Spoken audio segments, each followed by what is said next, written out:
Hey again everyone, I'm going to show you how to use up some of these gorgeous cucumbers that I have here and here that I grew in my garden. And I'm going to show you how to make these gorgeous things. These are my grandmother's dill pickles. They are really good, and I'm not even a big fan of dill pickles, but I really like these.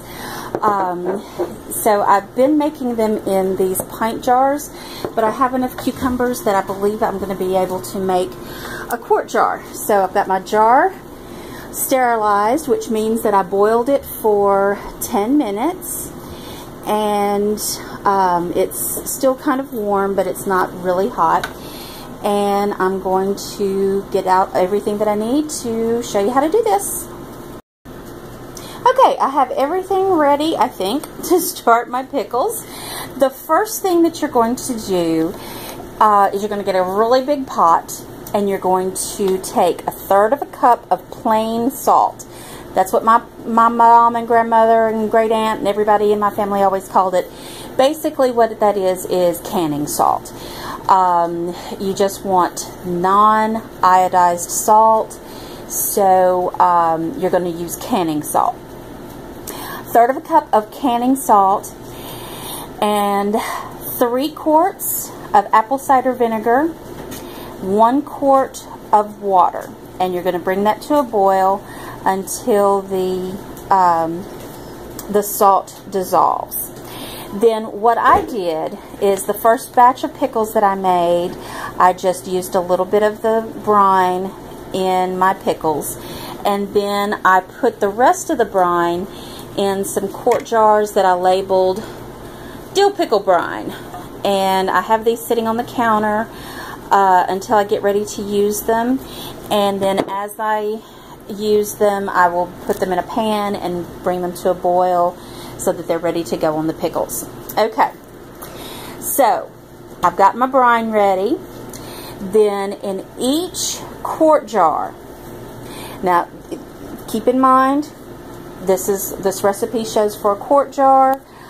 I've also done them in pints, so you have to, of course, split that in half. You're going to put 1 sprig of dill in each quart jar. And I've got some great big huge massive dill heads, so I'm going to cut this down a little bit. I'm going to do that off camera, and I will bring you right back. Okay, I have my 1 sprig of dill down in my quart jar.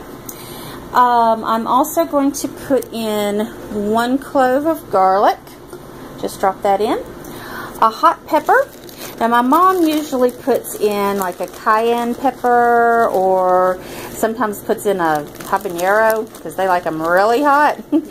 I'm just using these dried cayenne peppers that we had from a couple of years ago, and they rehydrate really nicely in the brine, and it kind of gives it a little bit of spice, doesn't it, Toby? Yeah, it tastes pretty good, huh? Mm-hmm. Okay, so got all those in the jar. Then I'm going to add, now this is not something, this is deviating from my mom and grandmother's recipe just a little bit. I always add some of this these pickle crisp granules from Ball into all of my pickles, except for my sweet pickles, because they really are crunchy.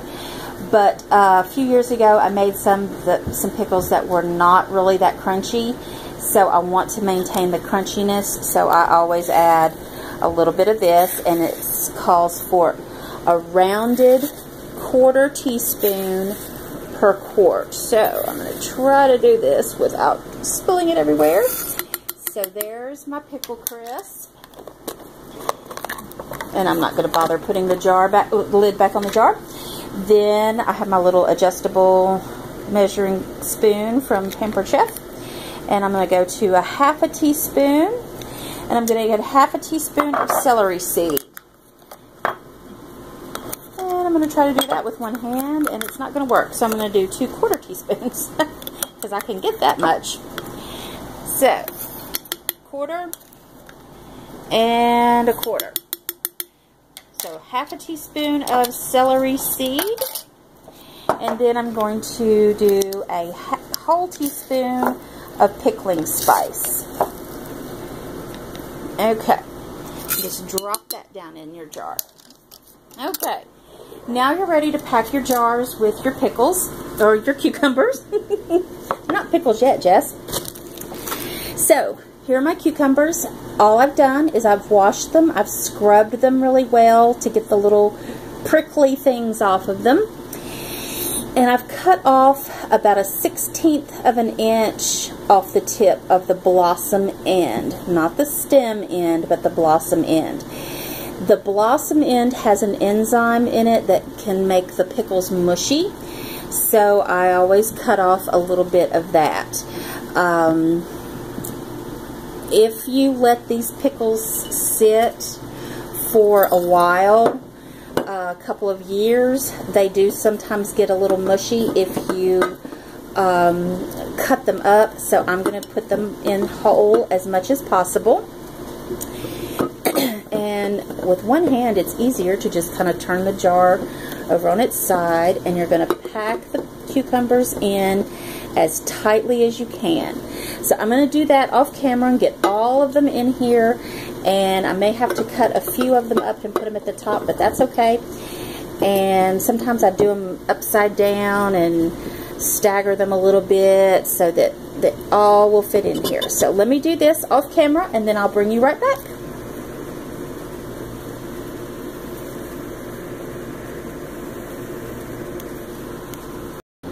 Okay, I have all of my cucumbers packed in the jar, and I even smushed one with my thumb when I was pushing it down, but it'll be alright. It'll still taste good.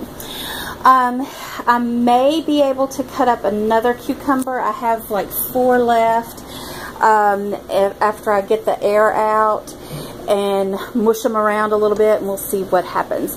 If I don't, I'll just save it for the next jar, but I try to get as many in one jar as I possibly can. Now I have heated my brine. This is a quart jar of the brine that I've just put in a saucepan, and I will fill this up. See if I can do it with one hand. Yay, I can do it. Toby's trying to help, but I think I got it. Thank you, Toby. Okay, now what I'm going to do is I'm just going to put enough in there to get to the bottom lip of the jar, and then I'm going to take my little debubbling tool, and I'm going to try to make sure everything's pushed down, and then I will fill it 1/2 inch from the top, and then I'm going to get it in the canner. I'll bring you back when it's done.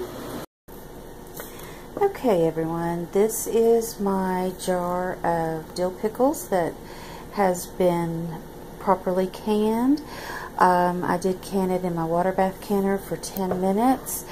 My mom does not can them like this, does not process them in a water bath. She just actually seals the jars hot, but that's not recommended to do. So I don't do them that way.